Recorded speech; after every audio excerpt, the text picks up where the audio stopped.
everyone. Thanks for joining us. We have two wonderful poets with us today, Richard Heller and Doren Robbins. Richard will read first and then Doren.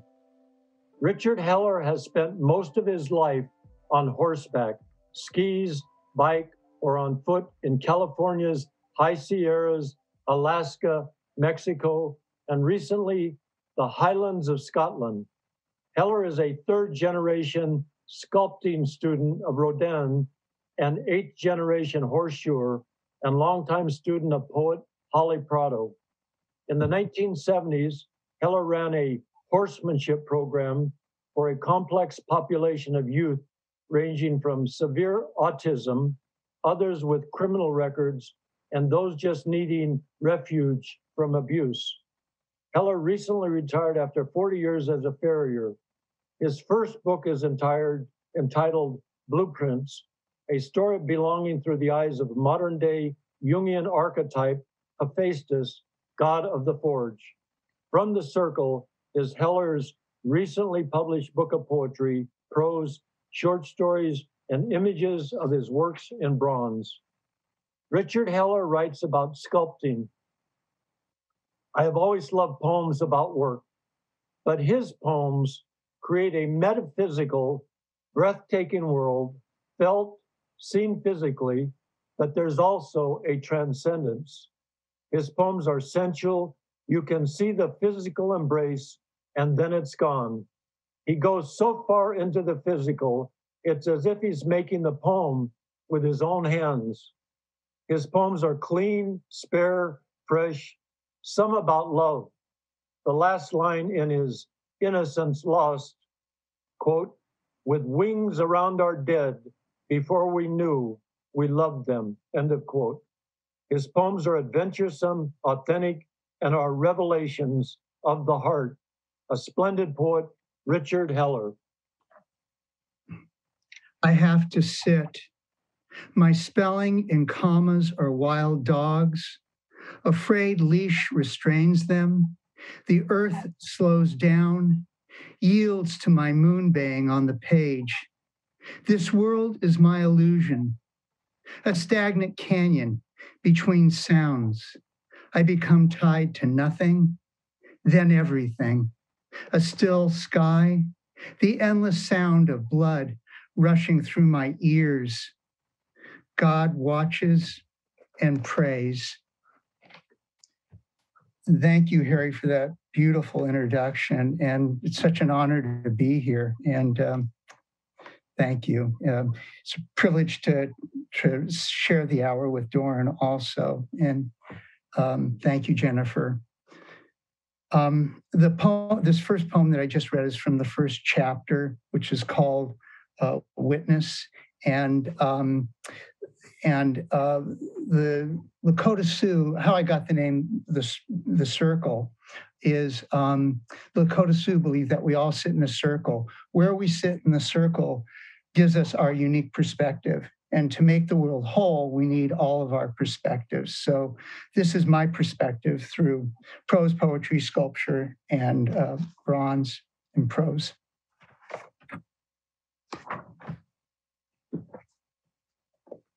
Almost 3 a.m. My dogs are asleep. My wife is away. One pedestal holds my 100-year-old sculpting tools and a tumbler of Talisker whiskey glistening in the studio lights.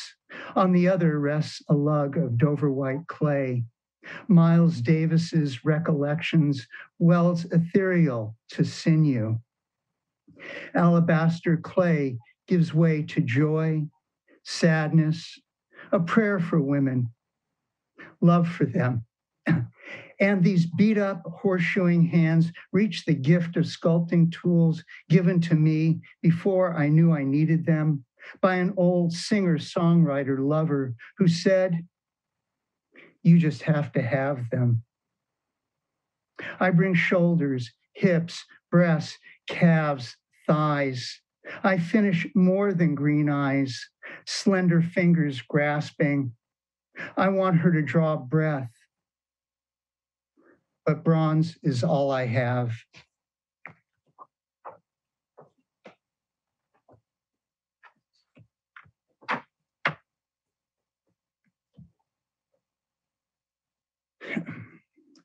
you think I should calm down? Shouldn't be mad? Obsess about wrongs? Yeah, I am angry. I look over pictures today, trying to find the one shown to me many years ago after sculpting my vision of a Rwandan.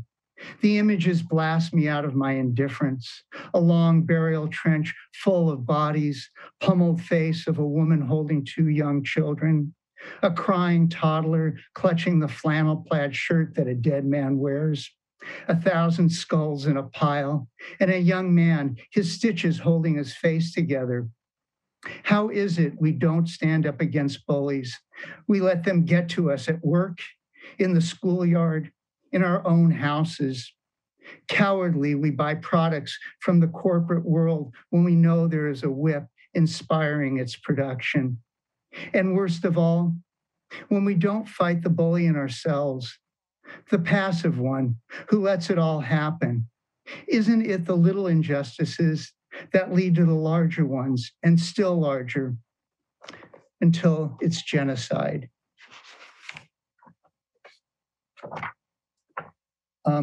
This next poem is about spending nights in the desert, which I spent a lot of.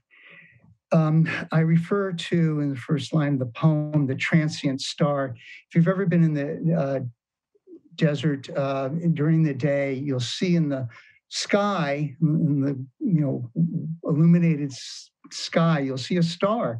And you'll wonder, how did it get there? So that's a transient star.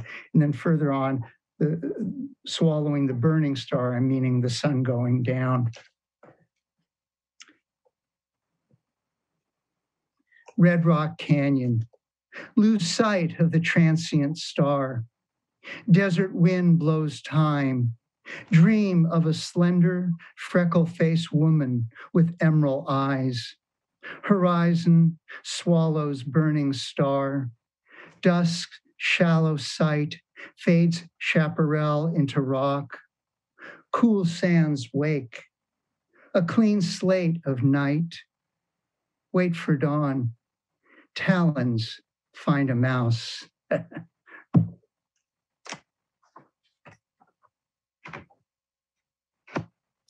And conversely, this is how it is spending a night in the city. It's a dark that sunlight can't penetrate. The making of my mind, not the absence of light. The radio shuts off at 2 a.m, and I hear me.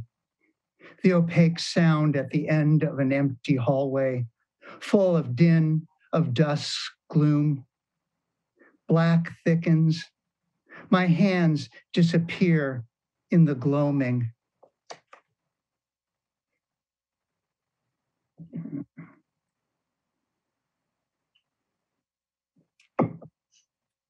The illusion is we don't know. We know everything in the way we know our hearts beat. Every unkept promise, every kiss not returned, every child not held. Even the world before this one. This next poem is about how divorce sucks. Everything else broken. Bottles of spices thrown into the cardboard box on the kitchen floor. Not one bottle or anything in the kitchen broke. Iron pots and pans, mugs from pretty places, candle holders, napkin holders, sets of plates and cups careened into boxes. How do you say to friends that the story they created for their lives is no longer the story of their lives? I didn't have the words because there are no words. The court comes up with words that get the job done, but the words are never quite right. The handmade mugs came next. They weren't thrown, but debated. She wanted this one, and so did he. Next one's called Earth Changes, with an apostrophe S, Earth Changes. My friends, my family, our animals. Some slash onto the page. some burn away. Moving on, whether wanting to or not, eternal beliefs don't stay. Fragile memories never leave. What illusion I'll make, what ones will be made for me. Bear witness to my dad getting close to the other side. Too close.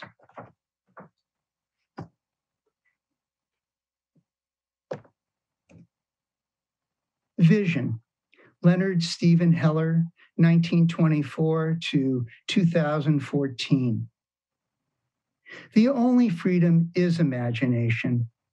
I envision wings and gills, leaves falling in summer, to be everything I'm not.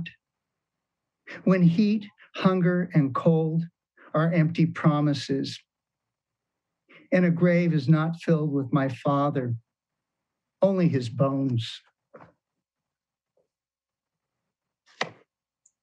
The next one is called Aria. Throw stones at the rock and yell at the trees. They don't care. Demand my presence be known. Pound my head against boulders. Nothing moves. Yell at those who pretend to listen. They leave as soon as it's safe. Tired of story, my tongue flails and looks for a hymn.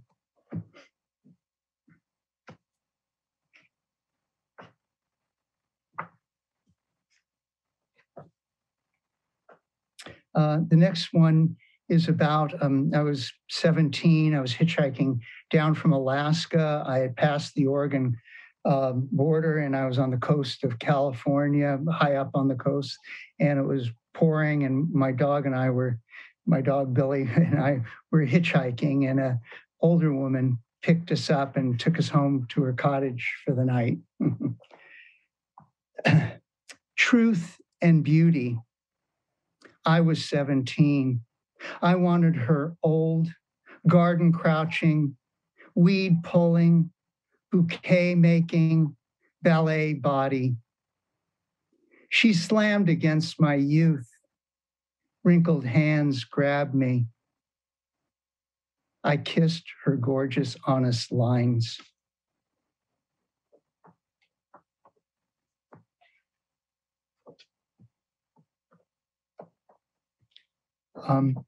This next poem's about finding home, the home of your bones.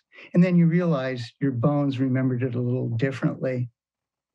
In the first stanza, I refer to Mnemosyne. She's the goddess of memory and poetry. And then further down, to give you a little perspective, I was 16 and homeless when I ate off others' plates. My life, sitting in the bathtub waiting for the muse. Like the rest of my lovers, she comes when I'm not there. Seeing you on the page, Mnemosyne, gives me hope. I remember the days when I lived in the park with Billy. It was Billy, a breed from the Shetland Islands. And all those actors, all of them 10 years my senior. My life was the same as theirs, but with no checks to write. I was strong enough to eat from others' plates. Enzymes in my mouth were once as viable as a dog's. Everything for me goes back to Scotland. The first man I loved like a father, my first dog. The woman from the Isle of Skye. Scotland, nothing lives there anymore but the people. They have more than smiles. They don't need smiles. The forests are gone. Sheep dirty the hills. Not knowing the reason I went to Scotland was to find love. The man who tried to parent me is dead. Billy ravaged and killed by coyotes while defending a goat. I got on a bus from Glencoe going to Glasgow and watched a drunk get kicked off in the rain. What I would rather have seen was a Scottish wildcat picked up by a golden eagle In flight, the cat would get the better of the bird, and they would fall out of the sky. I am a stranger everywhere.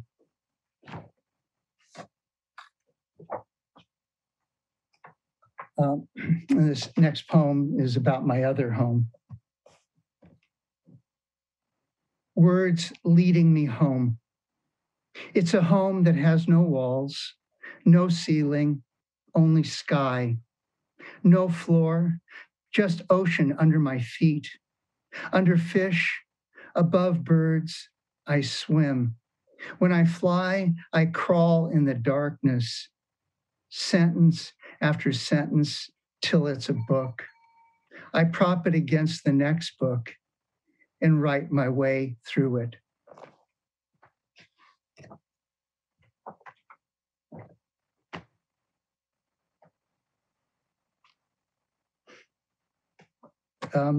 This poem is dedicated to those who suffered abuse. I refer to the sun in the title, and it's the sun in the sky. And then in the text of the poem, I refer to the sun, male offspring. A little bit of whiskey.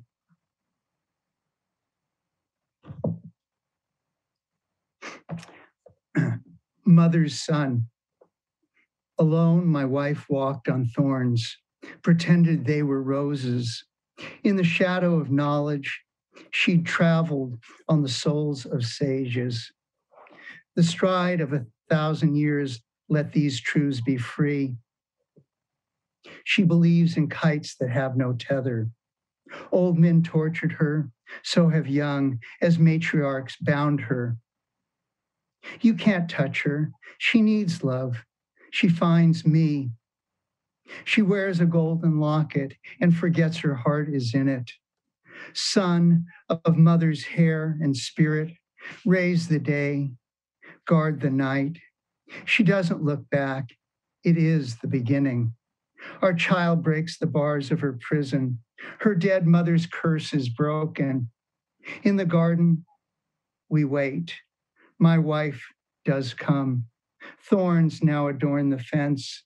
Petals on the ground cradle her bloody feet. She is home. Come dream, rise with the sun. You're out of the shadows. Your locket melts.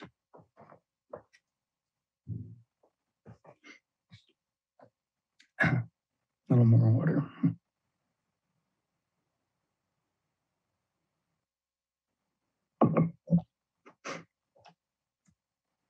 To you, Lyra, it's this way that I bend and not past the hate.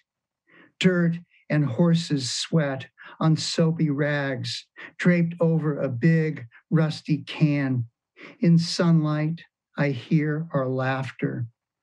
We clean the tempered straw-colored steel of a summer.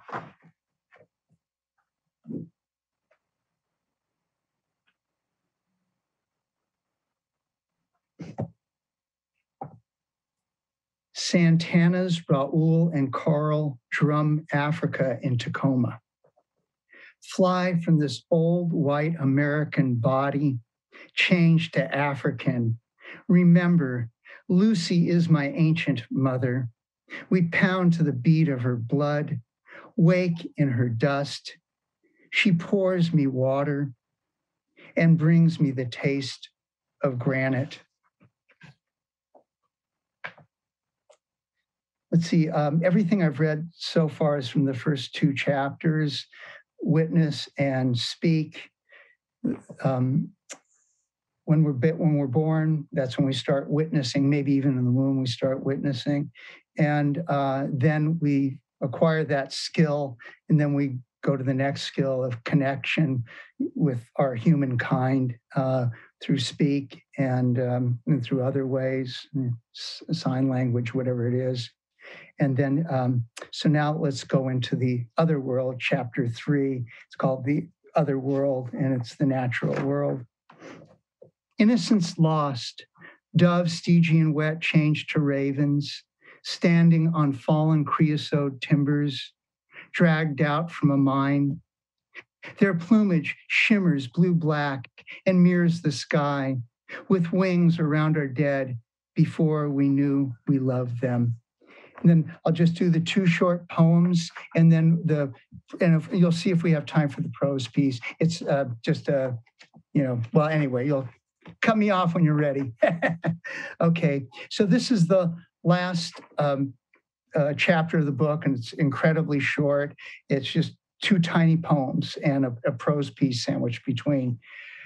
The blue marble, a wounded stag bellows, a universe swirls, collecting stardust. And then there's this. Is that too much to read, or just? Why don't you just read it, and then I won't ask you any questions. We'll just move to Doren. Okay. It's my 62nd year. I sit in the 5,000-acre park of my childhood. I dream my dreams here in Griffith Park. A life I'd have in the mountains, horses I would own, the woman who would be my true love. It was here I met Paul, a man in his 50s who had trained dogs for the military, was an artist, a stevedore, Shakespearean actor, and a heavyweight boxer. He studied for the priesthood, but was told he liked women too much. He mentored me in the ways of an artist's eye, how to observe nature, enjoy it, and how to understand dogs. In this wildness, actors taught me how to read as I helped them rehearse their lines. My life from 7 to 14 was full in this patch of wilderness. Here, an older woman, a poet with beautiful legs, took me home with her, tutored me on my maleness. I recognized the woman I ached for because of the lessons learned among these sycamore trees. Every wish made in this glen comes true. I've had horses that love me, and I them, friends that I've cared for, and them for me. But yet I never seemed to completely grasp what was given. I now grasp memories, talk to the dead, and fall asleep with everything I had thought I discarded. Then just the short poem. And this poem brings us back to the introduction, completing the circle of the book. Evening, branches fold around the tree, looking for the sun. I follow, dream in the most elbow-bent way, fall prey to all, and then loosen the light.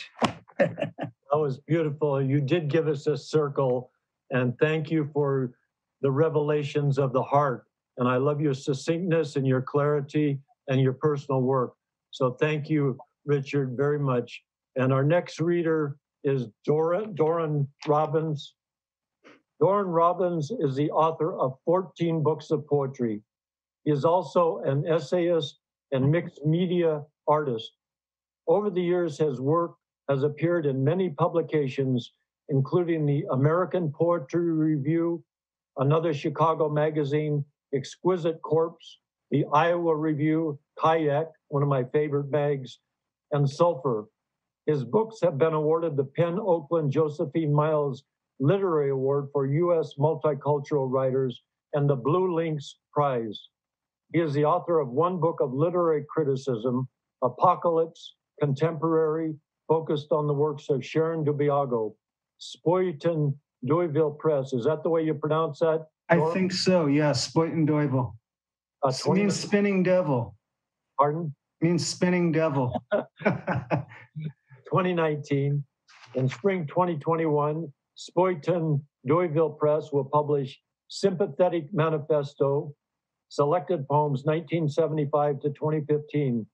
He has taught creative writing and literature for 30 years at UCLA Extension, the University of Iowa, since 2001 at Foothill College.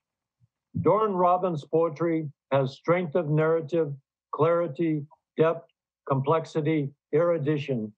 Some of his themes are love, loss, brotherhood, compassion for the working man, protest against injustice. He has a superb sense of metaphor. A brilliant poet, Doren Robbins. Thank you for that introduction, Harry, and thanks for your wonderful poetry, man. I really enjoyed it. Are you in LA? Or are you in New York? Is he in LA or New York? Me? Yeah. Gig Harbor, Washington. Oh, okay. All right. So I had this image of myself the other day. It just kind of intruded on me, in which I saw myself. I think it must have been around age 6, and I had very short hair, and I didn't know why I had the image in my mind. And I wrote this I made this entry into my notebook. A boy, my hair cut short, my father talking to me about my posture, my slumped shoulders.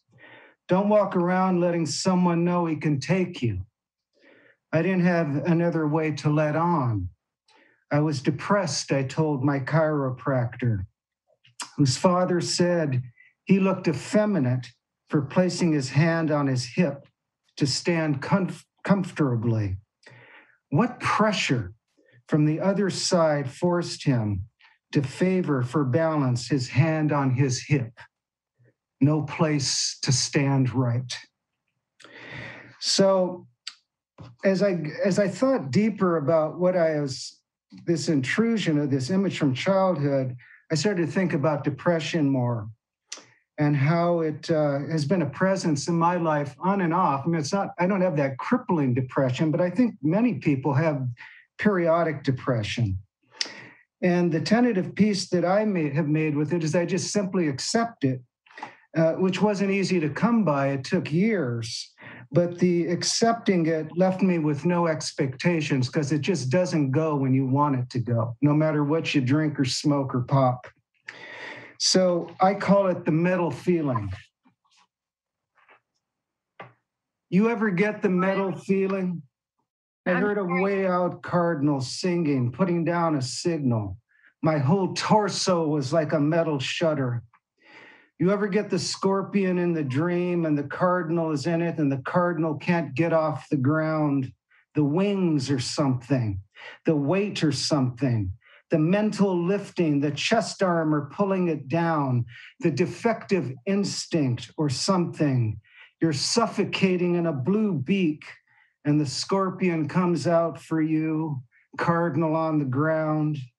We're made of that too. More the kind of cardinal than it's sane to be, the kind of cardinal you can't sing serenades inside a nest from, the type that comes down to the ground to sing and scorpions listen for that voice. That's the kind of music they listen for and then they snap you. I had the metal feeling. Forgive me. The debt you get is the debt you need it to be. You add it up and take it out. You do it, you stop doing it, you do it again, you do it, overdo it, you write it down, you forget to do it, you don't do it enough, you tally everything. You can't find anyone else to do it. You make up and thrust out your notes, cardinal on the ground. You put on metal. You don't know what you're wearing. You break what protects you, it's practical to you. You're a mixture, you're something to remember things by. What things to remember with metal, without metal, the way you do the things you do. You ever get the wrong direction in the wrong place at the wrong time in the wrong city, at the wrong apartment in the wrong mindset, in the only way possible, and no way around it because those were your cards, your outside forces, your aversion to forces, your habits, your mumbly peg, your 47 jobs labor myth. Forgive me, I'm talking about Tasmania, the sense for caution, the Tasmanian devil eating scorpions live, hunts for scorpions. Scorpions are their delicacy. Along the way out, on the way out, there are delicacies. Those Tasmanians were my totem. What they eat, when they eat it, the delicacy you need to absorb until you're out of the wrong side, the wrong step in the wrong Tasmania. What the hell was I doing in Tasmania? Wiping glass on the wrong side of the window, birds, scorpions, devils that aren't monsters, the storm that waters language in the cracked parts of your body, your head a blur of repeated pages, and you get the metal feeling. You get depression's upside down wing, as far as Tasmania, what it took for a while, what the rhythm gives back to you, what it's ready to unleash again, in case you think you can joke around when you come out of it. So, when I was in my early 20s, I think like many people of our generation, I was obsessed with Henry Miller's writing. Probably know it. And, you know, he was in LA around that time, you know, where he died. And me and a friend of mine became obsessed with wanting to meet him because of his influence on us, his sense of freedom, not just the sexual writing, but he had a truly dissident sense politically and was truly an alternative, you know, to every sort of, you know, what we call lifestyles that we could think of, even in Bohemia. I mean, a man who would end up with $10 in his pocket, you know, in the middle of Paris, you know, has something going for him, if not courage. And he was willing to risk everything, you know, and I really appreciated that as something that you never get mentored by. You only find it in literature and the arts, you know, or if you meet someone who's really free, you know, and that's a person to stand by and do things for.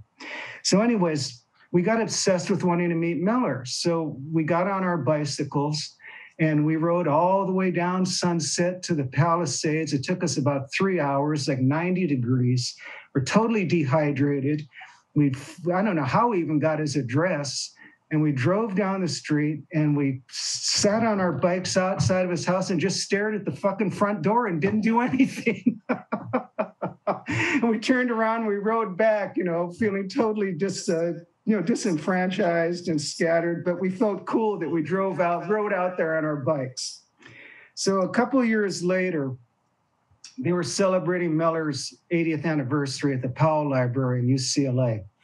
And I forced myself on him and shook his hand, you know. So this is called Henry Miller at the library. Met Henry Miller, I was 20. I took the bus up there, the UCLA Powell Library. They were celebrating his birthday. I saw him standing outside a small crowd and went straight over. I shook his hand. I shook what he touched. I just stood there. He was a dried up 80. He brimmed with a current. He was exactly 15 months old, still wearing a dress when Walt Whitman died. He saw his own Sphinx. I read all his novels. He answered everything right, everything wrong. He hadn't lost his left eye yet. They hadn't carted his balls off yet. He still had about 11 hairs or something. He wasn't far from his cargo, his emotional genital sweat cells under the microscope, his microscopy, his data, his uncensored entropy. Ponce de Leon's puddles still splashed his cuffs. He was going over and over age and decomposition with a tweezers, with a serving spoon, with disbelief, with exhilaration, with a new love, his last writings. I could just see him 30-something years ago, wearing the same black-laced shoes. I could see his flashlight jutting ahead of him in the Big Sur woods, the chorus of women laughing behind the evergreens, sticky with fir cones in the dark in the damp heat. I sensed his anarchistic, anti-business, anti-government, anti-authority, and the way he waited there, unthreatening in his own existence. I think he would have handed me $5 if I asked him. You can't just decide to become a person like that. That's what he did. His body was his ground. He was his own dream head double, shorter twin, non-identical identity. He believed infidelity was natural. He believed that. He had to then believe instability, lying, self-recriminations were natural, possibly desirable, maybe not. I read all his interviews. What was he thinking? I took It took him the ecstasy and all the antonyms of ecstasy and 5 marriages. It took him the unfigureoutable lastingness of ecstasy. It took his conundrum, his exuberance, transcended conceit. His exuberance transcended whatever the mess was left with. His to leave. He was the who says you have to be subtle. Exuberance transcends subtlety. Quiet, smiling at the holes and the shaving cuts in my face, saying, time to go inside. Powell introduced him singing on and on about his place in literature beside Rabelais, Whitman, Lawrence, and Thoreau. I thought only Thoreau of Civil Disobedience belonged in that tub. Miller delivered a low-key thanks to the full house for attending. He was halting when he spoke. He didn't believe writers should read their work in public. He said he had a repugnance for ceremonies of any kind. After a few more words of thanks, he sat down and things ended. I took a leak in the UCLA bathroom, spotless tiles and bowls. I hummed Charlie Parker's Relaxin' in Camarillo to myself at the urinal. Grungy. Grungier, the only word for that guy washing himself next to me. The whole zit pit, and someone pinned him with a Republican button. What was he doing there? The flags are out and the bombs are dropping. For all of them will have a ripping boil here and a tearing hemorrhoid there with the rest of us. I washed my sweaty face. I gagged from whatever was coming out of those vertical chutes. I gave him a quarter when he asked for money for something to eat, looked away from the writing on the back of his hand, then pushed through the swinging door. Back in my apartment, I lay down, hurt. I don't mean feelings. I couldn't locate anything. I curled up. I still don't know what it is. What am I, really?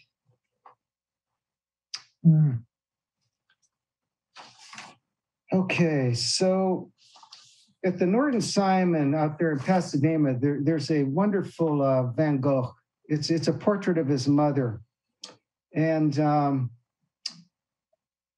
me and my wife were really taken by it. I'd only seen it in books, and standing in front of it there, it really made me well up. I mean, think about Van Gogh's life. And then what he portrayed in his mother's face was kind of unspeakable. I know it was very private, but it was very poignant. So I wrote this poem about it. It brought up a lot of feelings in me about how if I ever had a chance of being my mother's favorite, I totally blew it when I was between the ages of 15 and 17, when my whereabouts were just about permanently unknown. I stopped going to school and started gambling, discovered girls, and et cetera, et cetera. So I call this this remarkable coloration that he had. He was such an unbelievable individual, however much he was tormented. Turquoise of decency. What a turquoise of decency Van Gogh painted his mother with. What black tree bark strippings he pearled and shaped for her hair. And how he made her smiling stroke back at the brush in spite of what he could not or chose not to remember to fit into the tilt of her mouth. And how menaced he already was in 1889. What an imperceptible smudge he had already painted himself into. And what unrestrained slashes the flat knife and brush continued to lap each other with. What white mint face oil he sallowed her skin with and evoked his mother, grounded in her womb of that color, sinking in, facing him from her seat. How humble Van Gogh was to have dipped his brushes into the roots of hay and the palette of a billiard table and to have cleaned his eyes with a farm worker's apron. What a noisy, cluttered peak he dragged into a field or a whorehouse. And then how inevitable to drink what the wine finally drank from him, and finally burst and rinse everything turquoise, wash his doctor's feet in it, and the other side of his brother's profile, and a spider's abdomen, and his mother's face, in that order. What a corrosive hump with broken teeth he had to keep painting over, and my eyes touch it along all of his strokes. What a mother of ripeness he saw inside an olive trunk or a friend's chair. What gratitude Van Gogh had, and such a watery green face of his mother emerges on a spectral stem of cyan color. What knife slabs he decided not to smooth and leave it at that.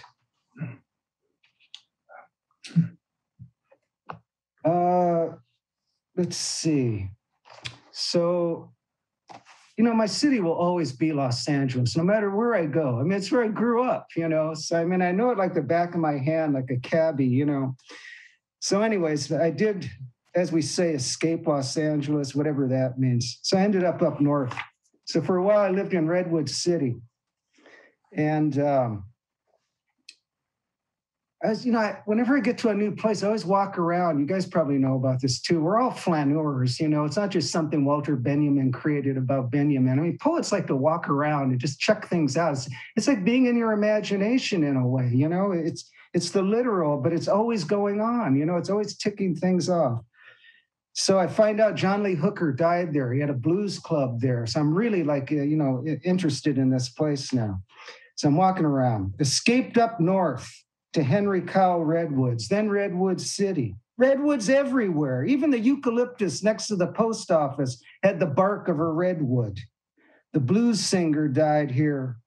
Blues in a long line. Full tight skirt in front of me, moist back of her neck. And you can't think like that anymore or call the one you used to call. She found someone else she could pounce on.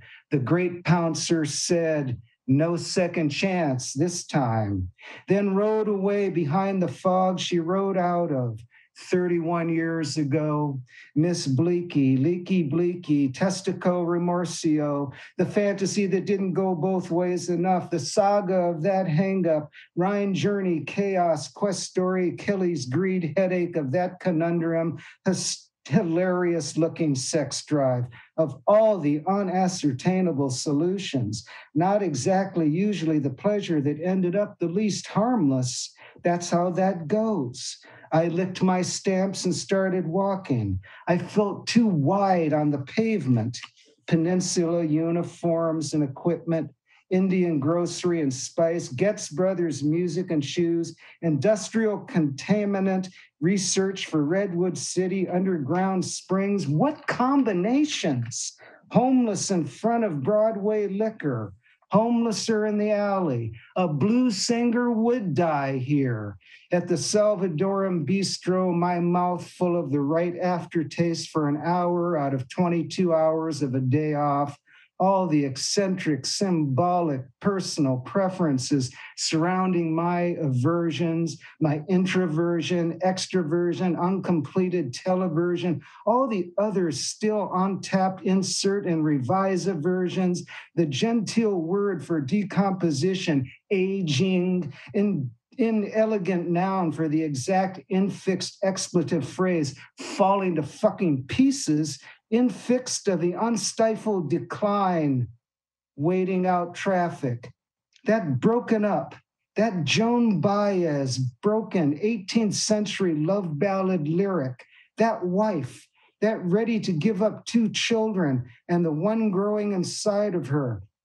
If the judge spared Jody, that husband that'll be hanged from a golden chain for stealing 16 of the king's royal deer. And who could love the woman enough who sings such a song like that, such a voice that you'd have to be torn like that, to plead like that voice, like that. I love Joan Baez. I mean, she's carried me through some of the shittiest times of my life with that voice, you know? So I'll read just a couple more. I have time to do that. How are we doing for time? Yep. Well, we got a few minutes left. Okay. So I'll read, a few minutes? Yeah. Should I just end with a love poem then? Absolutely. Okay. I'll just end with a love poem. This is my dear wife, Linda Janikos. Appropriately enough, I call it the sexiest part. The sexiest part is the way she clipped a 2-year-old's fingernails with patience. The sexiest part is the way she read at night to our abandoned 3-year-old nephew. And when he finally slept, she made actual plans, either to adopt or abduct him, because his young mother was cruel and she didn't care that she was. The sexiest part, that she still took her step-niece and stepdaughter for school notebooks and pencils, took them to the Natural History Museum and to the park with the struggling tire swing and to see the mermaid movie and all that, although almost everyone in the family tried to divide us for 5 years. Our life together is my fetish, my connection, my lucky fit. The sexiest part is the unpredictable switch in her stance, which I relate to a mare in heat I saw once when they led a stallion around the other side of a corral until later. The sexiest part is that she is not sexy. She is mild in a way that protects the exotic aura about her. The sexiest part is when my face washes out and her face washes over it, and we rest on the side of her hair. The sexiest part is the powerless magic of not parting, but magic nonetheless. Oh, that was beautiful, Doren. Thank you. Thank you. Ever since I first met you years ago, I've always loved your strength of narrative and your depth. And I love Henry Miller too. His self-liberation was important, and it's in you too. And your gravitas and your excellent use of language are a few of your great attributes. But thank you. And we have 3 minutes left. So what I'd like to do, starting with Doren, is I'll ask you 2 questions. Sure. And you can answer them. Take about a minute and a half, and then Richard. And the first question is, when did you write your first poem? And secondly, what is it about poetry that attracts you to it? Well, I started writing, I guess, when I was about 16 and just, totally alienated from everything. And, but I think the first poem I really felt that I ever wrote, and I didn't read it tonight. I read it a lot. It was an elegy or an ode / to Pablo Neruda. And I remember it was 1975, and I just said, it doesn't matter what happens. I wrote this poem, Everything after that, if I can even compare anything to this along the line, I'll feel okay, But what drew me to poetry? Bob Dylan. I'm unabashed to say that. I don't give a fuck what people think of him. He's a first-rate poet, in my opinion. And if you want to talk about people that are formal poets, he's one of the best formal poets of the 20th century, since he writes in a pretty tight rhythm and rhyme most of the time. But it was Bob Dylan that made me think about, where did he get this name? And then I went to Dylan Thomas. So I was about 18, and Harry, you'll probably appreciate this because you're an actor too, as well as a fine poet. But I went to that little Melrose Theater on Melrose. I don't know if it's still there. And they used to have performances there. And I saw a guy do that one-man show, Dylan. And it's an old play like from the 50s or something. And I was just unbelievably enthralled by this. And I thought this guy read Dylan Thomas so great. Then I went out and got the Dylan Thomas, vinyls, and I started listening to them. And the rest for me was just history. That was my religion, poetry, period. That was my life and my religion. I heard that voice and I went, Oh my God. Yeah. And that's a one, if we had more time, I would read that. It's an homage to Dylan Thomas, but it's too long. Very, very clear and eloquent. Thank you, Doren. And Sure. Richard, we have 1 minute left, so Okay. go ahead. I think the first book that I ever enjoyed and read really by myself was Black Beauty. And I think Wallace Stevens said, poets or a priest is poet is the priest of the invisible, and so how could a horse speak, and so the invisible horse, and then that took me off, and my first poem was an environmental piece that I wrote when I was 12 years old. I didn't spend any time really in school. So my school was Griffith Park. I grew up in LA, and so that was, I think I answered both questions. Well, thank you, Richard, and thank you, Doren. TV waits for no man or no woman, so we're thankful to Jennifer Clymer. She's a director of media here at MPTF. She and her Thank you, Jennifer. Creative Chaos team make this happen every day she's been doing this 4 days a week, these live shows, since COVID hit over 14 months ago. So thank you. And I will turn it over to Jennifer. Thank you very much. I do want to say, can you guys hear me? Yeah. Okay. Can you hear me? Yep. Yeah. Today is our 220th episode of Creative Chaos. So congratulations to everybody that makes it happen, including Harry. I haven't done a count of Harry's shows recently, but you've got to be over 60 at this point. 60. This is the 60th. This is the 60th. Excellent. Well, congratulations. Thank you both for being part of it. Thank you to everyone who tuned in.